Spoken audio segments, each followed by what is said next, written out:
বন্ধুরা, এই রেসিপিটার নাম তোমাদেরকে আমি বলেই দিচ্ছি। এটা হচ্ছে কাঁকড়া দিয়ে কচু পাতুরি। আর এবার দিন করে দেখাবো চিংড়ি মাছের কচু পাতুরি। একইভাবে কিন্তু এটাই কাঁকড়া পড়েছে আর সেটাই চিংড়ি মাছ পড়বে। দেখো, এটা কিন্তু একদম নরম হয়ে এসেছে। এটা খেতে কেমন লাগবে আমি জানি না, ফার্স্ট টাইম করলাম, তাই জন্য ভাবলাম তোমাদের সঙ্গে একটু শেয়ার করি, তাই আমি শেয়ার করছি।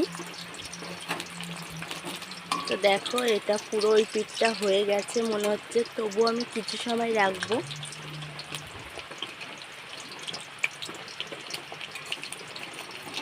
এভাবে করে পুরো কচু পাতুরিটা উল্টে দিতে হবে। দেখো,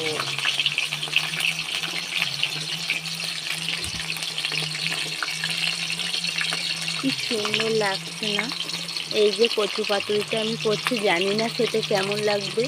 লঙ্কার ভাগটা একটু বেশিই দেবে তোমরা, যেহেতু এটা সিদ্ধ করে ফেলে দেওয়া না, ডাইরেক্ট কচু পাতা দিয়ে মুড়িয়ে করা। অবশ্য গালধারের কথা না, তবুও কিছু সময় করে একটু লালচে লালচে করে ভেজে নেবে।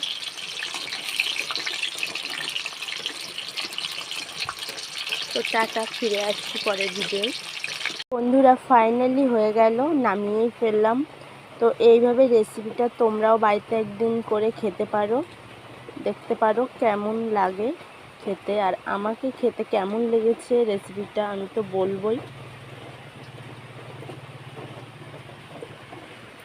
বাস, এখন দেখি কতটা সিদ্ধ হয়েছে কিনা। গরম এটাতে হাত দিতে পারবো কি বলতে পারছি না।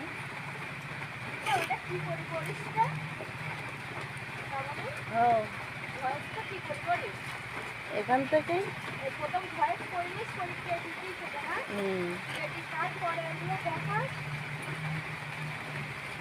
তো দেখো, মশলাটা তো এখন দেখাতেই পাচ্ছি না, ভেতরে আছে,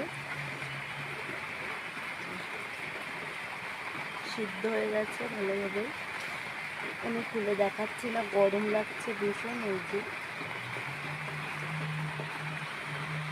তো টাটা, আজকে ভিডিও এই পর্যন্তই।